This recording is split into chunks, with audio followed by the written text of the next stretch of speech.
All right. So here we are today. We have an amazing podcast guest. I'm super pumped for this episode, actually, because it is unlike any other that we have previously done. So I'll let you see why that is the case. But in a lot of ways, it's going to be unique. It's going to be singular. It's going to be amazing because we have none other than Rebecca Zung here, who's a good friend. And Brooke introduced me to her, I don't know, a couple of years ago. I think she met Rebecca at, I believe it was an event someplace, right? Yeah, somehow through Amberly. I think it was Yeah. a dinner. We went out to dinner with Amberly. Oh, Yeah, cool, like cool, maybe a year and cool. a half ago, 2 years ago, something like that. Yeah, Yes, and we've been in touch ever since. We've done some work yes. together. We're just How excited to fun. finally have her on the show. We got Rebecca Zung on the Unshakable Health podcast, and she's got a lot of cool stuff to really offer up from her experience, from her backstory, from all of her research that was behind her new book, Slay, that I'll tell you about in just a moment, Slay the Bully. And I'm just going to first give Rebecca a chance just to let our listeners and viewers get to know her a bit. Just tell us, Rebecca, a little bit about the backstory. How does somebody get involved in this very unique area of law about negotiation with narcissists, if you will? How did you get there? I kind of kicking and screaming in a way. I remember saying to my husband, "Oh, I don't want to be the narcissist queen. This is so not what I want to do at all." But I really feel like when God has a plan for you, like that's what your plan is, and that's that. But I think in some ways, I always said it was because I had a narcissistic business partner a few years ago, and that kind of opened my eyes, which is definitely the truth. And then I thought, well, let me go back because I did do high net worth divorce litigation for many years. And I could say that it was because of that. But in some ways, I feel like it's been a confluence of events for my entire life because I was bullied as a kid. I grew up in Northern Virginia and I was bullied as a kid for being Asian. And I think that, it's almost been my entire life has been preparing me for this time in my life because if you look at all the different events and how they all lined up for here and where I am right now in this moment, it's been preparing me for now. Yeah, I don't no, know. that's beautiful. I think that is how it is. I agree 100%. What I like about you is that this was not necessarily the path of least resistance or the predictable outcome that you probably thought when you were going through law school and whatnot. I doubt that you had this in mind, that you would be sort of Oh no, specializing in narcissist, negotiation and having a no. book and multiple books, I should say. You're already a best-selling author, soon to be a third bestseller that's coming out shortly. And I would love to talk a little bit about the neuroscience behind narcissism, because, this is a health podcast. We love to get a little bit deep in the weeds. We love to talk about what's happening in the body. So maybe you could back up a little bit and share with us some of what you've learned with respect to the brains of narcissists versus the sort of usual brain and just kind of the neuroscience behind it. That'd be cool. Yes. So a narcissist it's definitely nurture, not nature. There's no genetic predisposition for being a narcissist, from what I understand. It's actually as a result of trauma. And it is because what happens is that all of us, and I'm going to talk to you who knows way more about this than I do. So pardon my very simplistic terms as I try to explain this.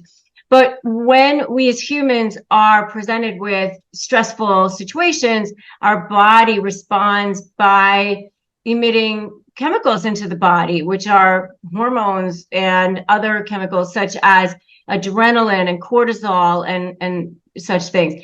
Well, the same thing happens to children. And when this happens to them on a continuous, regular basis, it can actually cause damage in the limbic system part of the brain, that emotional center part of the brain. And so while the rest of their brain can continue to develop, the prefrontal cortex and other parts of their brain, that limbic system part of the brain, that emotional center part of the brain, actually does not develop in the way that it should. And so what happens is, as they become adults and they are presented with situations that cause them to feel triggered, that cause them, and it may not necessarily be rational or reasonable to everybody else. It's rational and reasonable to them, of course, but it might be an eye roll. It might be a tone of voice. It might be any kind of slight in some way. There's a phenomenon called splitting, and they immediately go from one to the next. And then that part of the brain is activated. And now they are, coming from that section of the brain. It's called narcissistic injury. And now you are interacting with, communicating with, negotiating with that part of their brain. And they literally are not thinking clearly at that point. And now many times it's narcissistic rage that you're dealing with. And, but sometimes, you're dealing with a person who doesn't even remember sometimes the things that they've said or done during that period of time. This is where the gaslighting, things like that can occur. And also you're dealing with a person who doesn't think from the long term. They're very impulsive. They think from emotion, and so they will take themselves down to take you down.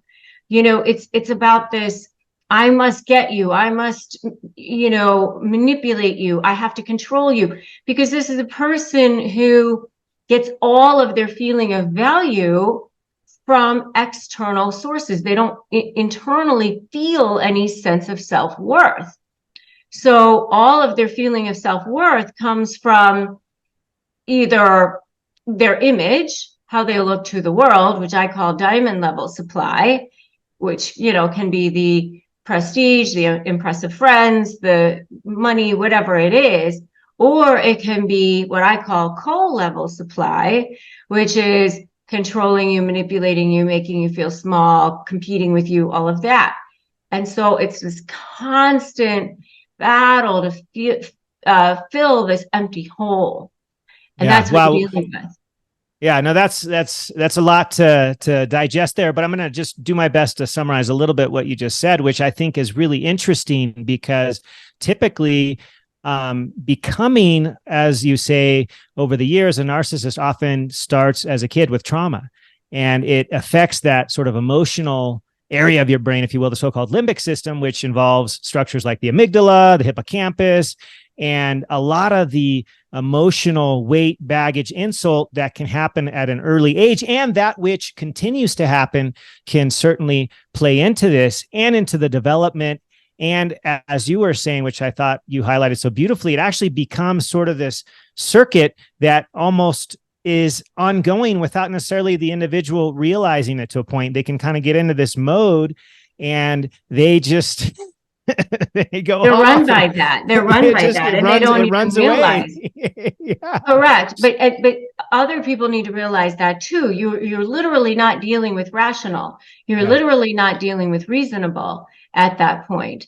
I mean, it's almost like you have to think of it as, when you look at an autistic person, you don't expect them to interact with you in the same way as you do a regular reasonable person.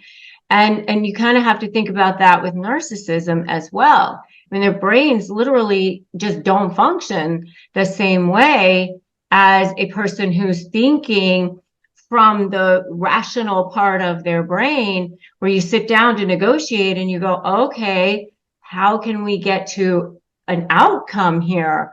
All of us want to think about how we can come to a reasonable conclusion.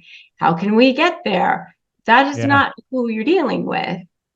Yeah. It's definitely not the typical rational part of the brain that's acting in a lot of these cases. And let's maybe back up just for 1 second and have you describe, or just define for us, if you will, just narcissist. Is there a good definition that's like something we can latch onto in case folks out there haven't really ever really heard a definition of narcissist? I think we most of us know what that is, but maybe you could just define that for us before we move on. Yes. And I think that it is best to actually use sort of a layperson's definition, and I kind of started to allude to it a little bit here, but I think that if you think of it in terms of a spectrum, where narcissistic personality disorder, which is actually a legitimate personality disorder as defined by the DSM-5, that would be all the way to the end of the spectrum. And, this is a person who literally has no sense of self-worth, no sense of self-value internally. So they have to get all of their sense of value from external sources. So they engage in things like, shamelessness and no boundaries, and they have this sense of entitlement and all of the things that are in the DSM-5, right? But the truth of the matter is, it's a person who just has this big black hole inside of them that can never be filled. It's scarcity to the utmost extreme. And so, you might want to fill it too, and then you're left feeling totally and utterly depleted, yet they're still starving. And so it's this pain and shame that they carry. It's almost like as if you have a toothache, and when you have a toothache or some massive pain or a horrible stomach ache or something like that, all you can think about is your own pain. You can't think about anybody else right at that moment, right? Or if somebody comes along and smashes your thumb with a hammer or something, all you can think about is that at that moment. You couldn't like go give empathy to somebody else in that moment. And that's why they don't have empathy, because it's the deepest form of shame and pain. Yeah, no, that makes a lot of sense. And I've heard you use, just going forward a little bit on the narcissist and the different types. I've heard you use the terms overt narcissist and covert narcissist. Maybe you could kind of dig into each of those, and what does that really mean? How does that apply? So I always thought of I didn't know there were different types. The grandiose or overt narcissist is the type that the only kind that I ever knew existed. The Donald Trumps of the world, right? Exactly. I mean, I was going to say that, but it was pretty much exactly. I mean, it's the person who fills the room, comes in, says, "I'm great. I want the best table. Give me the biggest steak. How come I don't have the most special seat in the house?" They demand things. They want entitlement. It's shamelessness, and it's out there in your face overtly. The covert narcissist, to me, is much more stealth, much more dangerous, much more manipulative, because that's the kind that everybody thinks is so nice, so wonderful. Absolutely. The humanitarians, they might be the church preachers, they might be the nurse, the doctor, the good person. Oh my gosh, everybody thinks they're wonderful. But then underlying the surface is this rage, this feeling of emptiness, this competitiveness, this passive aggressive person who is very adept at using techniques that are where there's a plausible deniability to the types of things that they do. So it's absolutely, I will help you with this project. And then they never do. And then you end up doing all the work, and then they take half the credit. Or they just inadvertently leave you off an email chain, and then you didn't show up to the meeting. Oh my gosh, I really thought I had you on that email. I don't know what happened. Stealthy. They're kind of stealthy. Yeah. And then the way they smear people is much more, they don't go around saying, "Hey, so-and-so is an alcoholic." They're not like that. They'll be like, "Oh, Susie, just so concerned about Susie. She was drinking a lot. Just worried about her." And Susie probably has no problems with alcohol whatsoever, but they're much stealthier about how they go about their smear. Yeah. No, that's super interesting. And I think as as you're, speaking to each of these, I think all of us in our minds can kind of think of examples in our life of both of those things. And neither one, the final goal or the outcome, is something that's going to be good for us, right? In some way, shape, or form, it's going to affect us typically negatively if we're on the receiving end of whether it be a smear or somebody's grandiosity where they have to be the center of everything no matter what, and nobody else can compete, and they are always the best. If it's your partner in a firm or a colleague doctor of mine, or even my supervising doc or whatever, when I was coming up in my training, I definitely dealt with several individuals. Oh, yes. I hesitate to say which fields of medicine have more of them than others, but I think people can probably predict that. I think for whatever reason, all the surgical subspecialties tend to have more of these individuals than others, the so-called God complex and others that you have seen and heard about, which I'm sorry to say still exist at present day. Absolutely. Oh, and when I was doing my research, there actually were some professions that did have a higher incidence of narcissism, and doctors and lawyers, I have to say, absolutely both had more. But of course, they're going to be attracted to professions where people are going to revere them, think of them as God, that sort of thing. I'm sure celebrities have a much higher incidence too.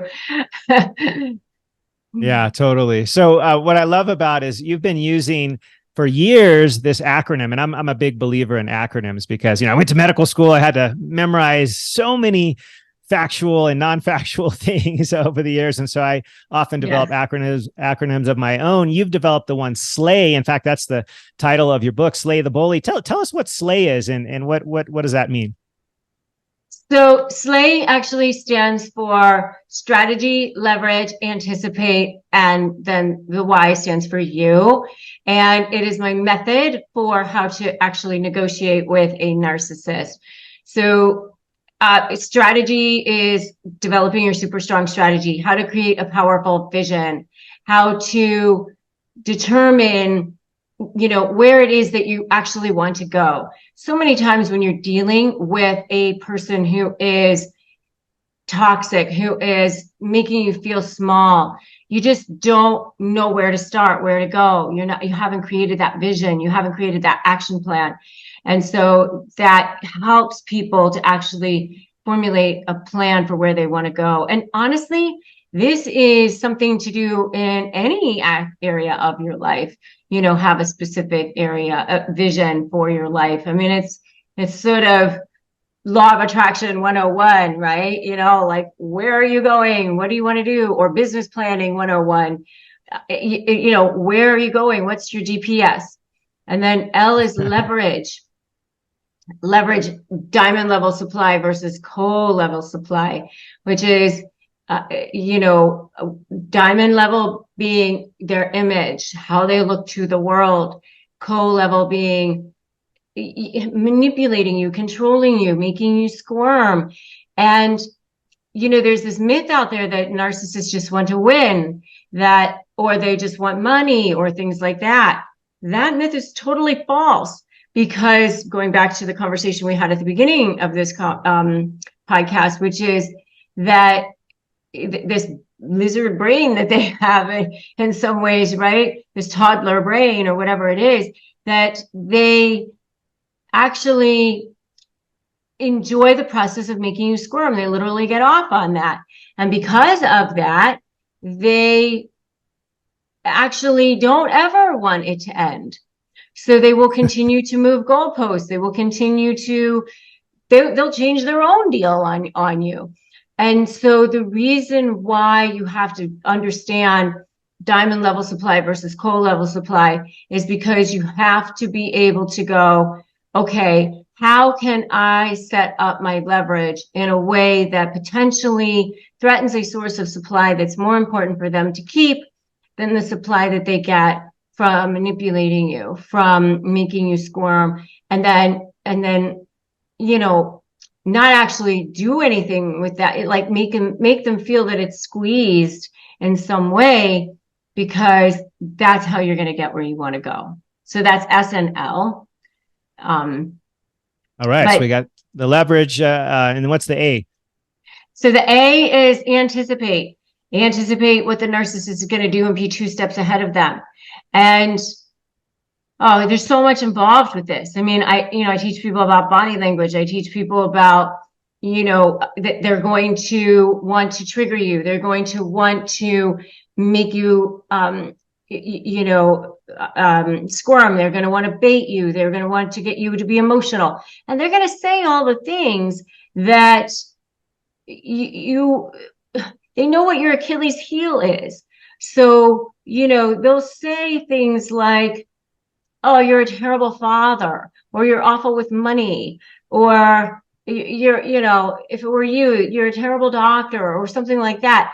I mean, even though you're an amazing doctor, because they know that that's the one thing that would just like irritate the crap out of you, right? And so you would be like, what? I have all of these things that like you want to start defending yourself. And then I always tell people, do not defend yourself. Do not defend yourself. Because then you're now, it's like they went fishing and they went reeling you in. They went, ooh, got a big one. I mean, so you do not defend yourself because that's exactly what they wanted to do.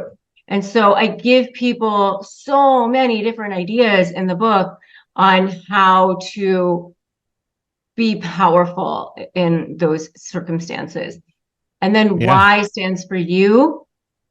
And it's your powerful mindset. 100% of winning happens before you even walk into a room. You have to feel powerful. You have to have an offensive mindset. You have to know who you are authentically, because that's really a narcissist kryptonite, knowing who you are. Oh my gosh. Yeah. There's so much there to unpack. And I know you spell it all out in your new book, Slay the Bully, How to Negotiate with the Narcissist and Win. And the part, what I love too about this strategy, if you will, it's just like you said a few minutes back, it's not just something that could be useful for negotiating with the narcissist. It's really a template that can be used for almost anything. I mean, you want to have a strong sense of you, right? You want to have that mission, that goal, that mindset. You want to walk into the room already knowing, sort of visualizing the endpoint. If you're presenting a major idea to your firm, to your business, to whomever, in your mind, they've already accepted it. And here's why. And you go in that room anticipating, you go in that room prepared, you go in that room with a strong sense of self-worth and value. And you're exactly right. The narcissist has as their goal to bring all that down to nothing, right? They're trying to make you feel as small as possible. And so to not play into it, I think, or to retaliate, which is kind of the knee jerk, right? Which we often would want to do, might be a little hard. I mean, what's the initial approach, or how do you help somebody to just kind of hold off on that, just because they want to just backfire? Okay, they said this, let's send it right back. You're and it never ends. It never ends. How do you get people to not, want to do that, to not want to just do the back and forth? So I say respond, don't react. And then never explain, justify, or overshare. I say pretend like you're reporting the news. Oh, I see that you're upset.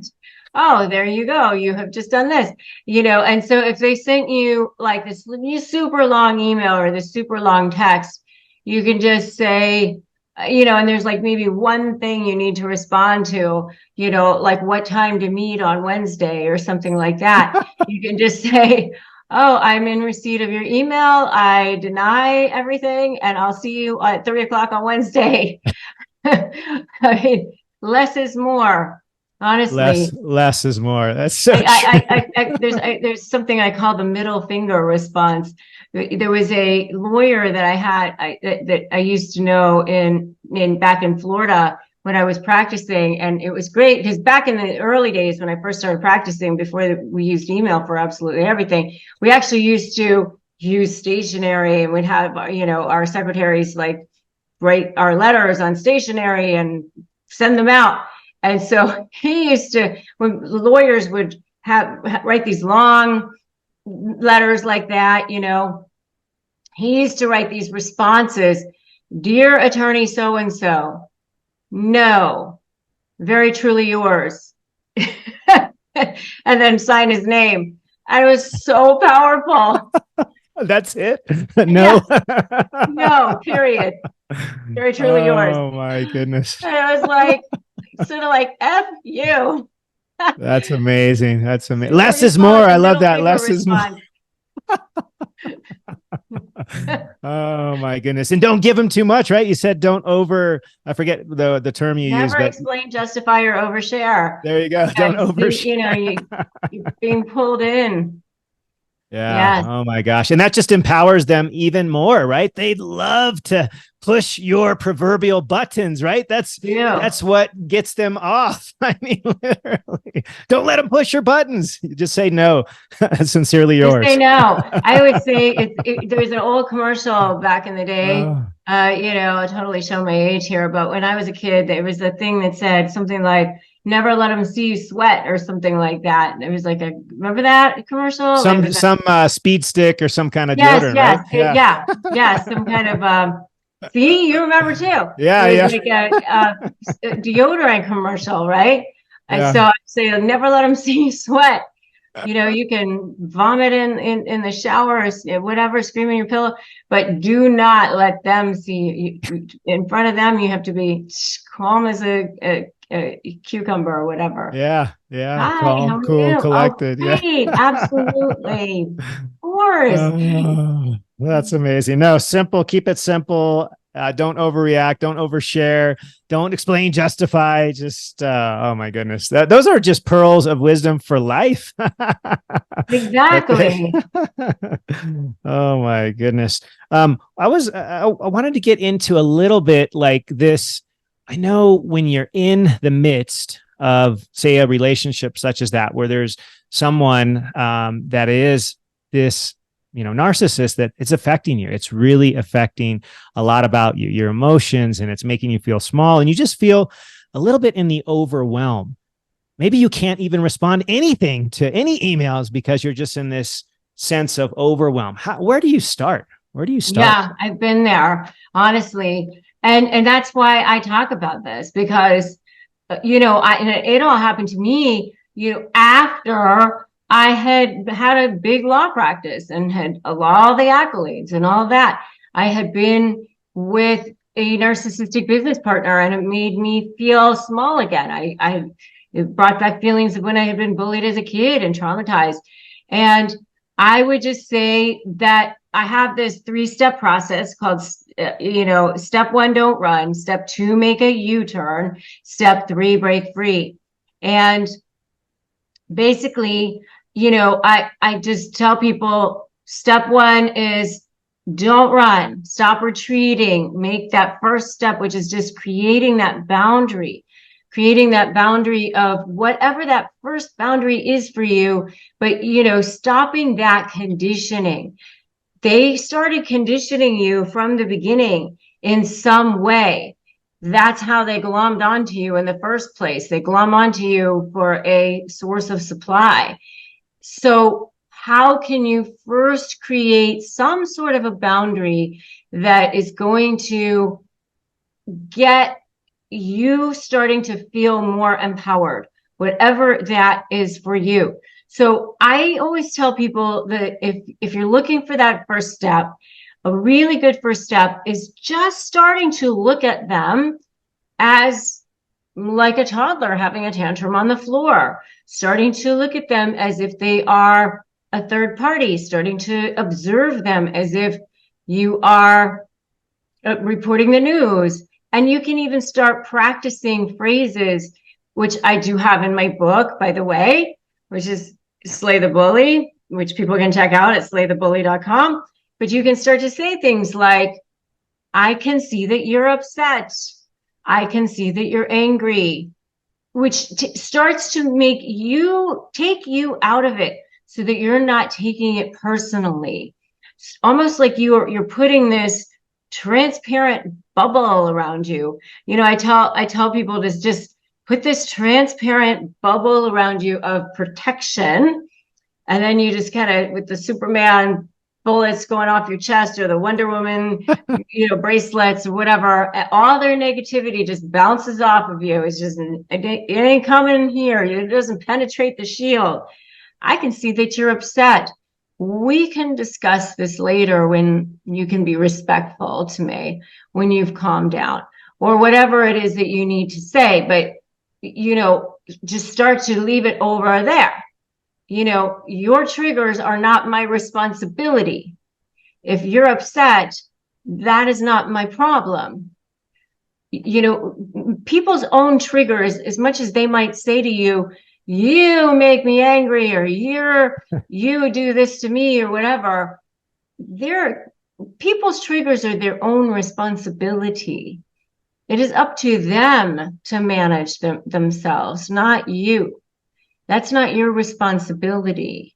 Their trauma is their responsibility, just like your trauma is your own responsibility. And so as much as they try to hang everything on you, that's not your thing to take on. And so stopping the process of taking on the guilt, stopping the process of taking on that shame, and then also absolving yourself from it and going, oh, how did I not know this before this? Or how did I get roped into this? Or how did I get duped by this person? Get over all of that. They are very charming, charismatic, whatever it is. Just, you're here, wherever you are is the jumping off point. Go easy on yourself, get a support system in place, get a team of people around you, get what you need to start self-care. And those are some really good boundaries to start with. I have a lot of phrases in the book that you can start to use. I think those are really helpful to get going with as well. Yeah, let's summarize that. You said step 1, don't run, and then the U-turn part, you create the boundary and all that. I try to make them rhyme a little bit. Okay. Step 1, don't run. Step 2, make a U-turn, and then step 3, break free. So you're basically completely course correcting, completely turning it around, and it's hard. That's why I say it's baby steps. So at that step 1 level, that's when you're just building your strategy. That's when you're just creating your vision. That's when you're just kind of planning. It's the scary step, but you don't build courage from doing the things that are safe. You build courage from facing the fear and seeing that you were able to do it, and you built that muscle, and you did a little bit more, and then you built that muscle, and you did a little bit more, and so just baby steps. And it's scary because you're afraid that they're gonna go crazy, or they're gonna do this or that or whatever. It's okay, a little at a time, and then you breathe and you go, oh, okay, I made it through that. It worked, right? And so, and you can do that. Yeah, no, definitely it's possible. And you are a bright, shining light, an example of that. You've been through a lot of different things throughout your life, and you're very articulate in describing the tools that actually can be really, really simple to get people through. And that I appreciated, you mentioned a few minutes ago that you don't have to do this alone. You don't have to do this alone. There is support for you out there. You lead some amazing groups that are free. You have an amazing, super uber powerful and successful YouTube channel that people can access. There's so many places to get more and to learn more and do more, and not to be alone, because being alone kind of sucks. In fact, I'm going to share one thing that I feel like is underutilized, underestimated. And that is what I call vitamin C, but it's C for connection. And if you connect with people and you work together, you have, like you mentioned, a team to help you. You don't have to do this alone. Not only are your chances of success much higher, but the chances that you will stick with something and that you can break free, like you're saying, to truly break free, to break this cycle, to be able to move forward in your life. And so tell us, we're getting close to time here. Tell us a little bit more about what ways people can follow you, join you, access your resources, and then any other parting thoughts and pearls of wisdom on how to slay the narcissist. Yes, absolutely. So I would love for people to join me on my launch, which is slaythebullylaunch.com, and join me on my book launch there. And then if they want to get a copy of the book ahead of time, they can go to slaythebully.com. If they're going to be in LA on October 1st, so the launch is on September 30th at 9 a.m. And if they're going to be in LA on October 1st at 2 p.m., we'll be at the Grove in Barnes & Noble there at 2 p.m. So come by and see me. I'll be signing books there, so that'll be super fun. And so, come join us, join the revolution. We are rising up against narcissists. We've got a huge community of people who are supporting each other, loving on each other, helping each other. It's absolutely incredible. I'm training coaches now in my method, and we're just getting ready to graduate the first round of coaches, which is so exciting.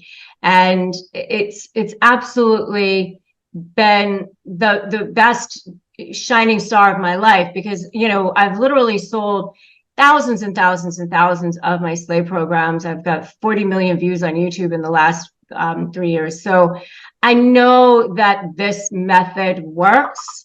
It's not, is it kind of fly by night or whatever? It's absolutely proven. It definitely does work.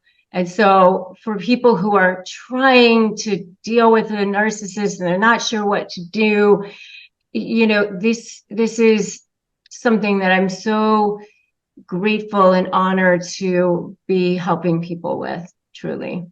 Awesome. So this weekend, which will be Saturday, the 30th, is the virtual launch. And then again on the 1st is the actual in-person. If you're in LA, go over to Garden Grove there to the Barnes & Noble, to the Grove, and check out the live launch party. Rebecca will be there signing books. And so that I'm bummed that I can't be there.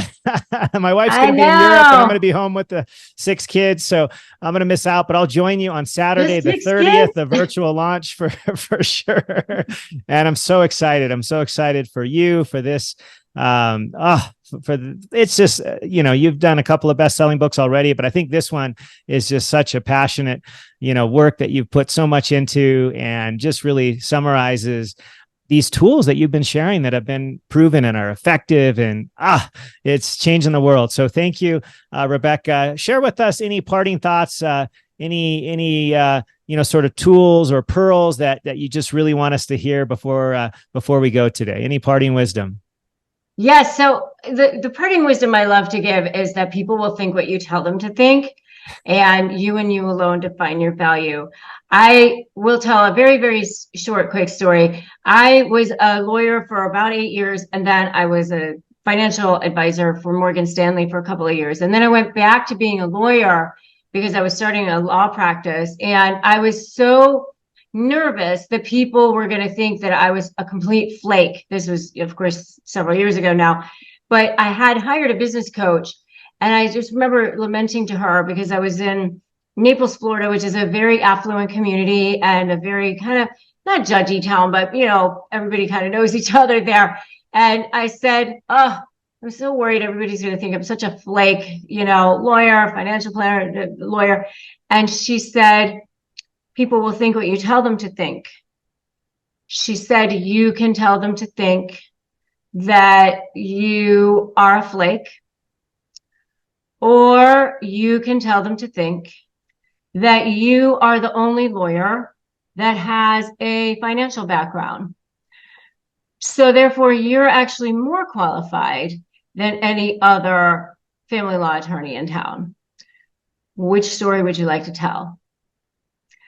And I was like, oh, maybe I'll tell that story.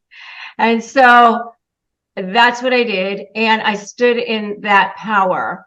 And within 2 years, I was representing all the top people in town, billionaires, celebrities.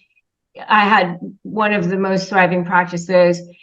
All the types of people who were hiring me were very clearly not going to be hiring a flake. But had I been apologetic and was like, oh, I'm sorry that I had this background, and, apologized for it, that's what people would have seen. So people will think what you tell them to think. You and you alone define your value. No one's going to define it for you. And this is in any area of life. And that includes narcissists. I love it. That's awesome. Ah, that's so important because we get to decide. We literally get to decide. And it's up to us. I love that. And it not only works in this, but it works in your health. It works in the way that you look at, the proverbial glass that's in front of you. Is it happy and full? Is it half empty? Whatever that is, you get to decide that. And that's what I love about your approach, Rebecca, is you're always empowering people. You're empowering them with the tools. You're not a victim here. You do have power. You are powerful. And if you can get that message out there, you'll be in a greater and better place, and you'll be able to go forward in the world and in your life and with your mission. So thank you so much, Rebecca, for being a part of the show today. Appreciate you so much. I hope everybody's going to grab your book, Slay. I'm going to join you for that virtual launch party. I can't be in LA, but I'm so excited. It's amazing. You're doing such great work. Appreciate you. And thanks for coming on. Look forward to seeing you soon. Thank you. I'm so grateful for both you and Brooke. You are both absolutely the best people on the planet, truly. Oh, thanks for that. Well, big aloha. And until next time, mahalo, nui loa. Thanks for watching. And remember to like, subscribe, hit that notification bell so you never miss out. Aloha.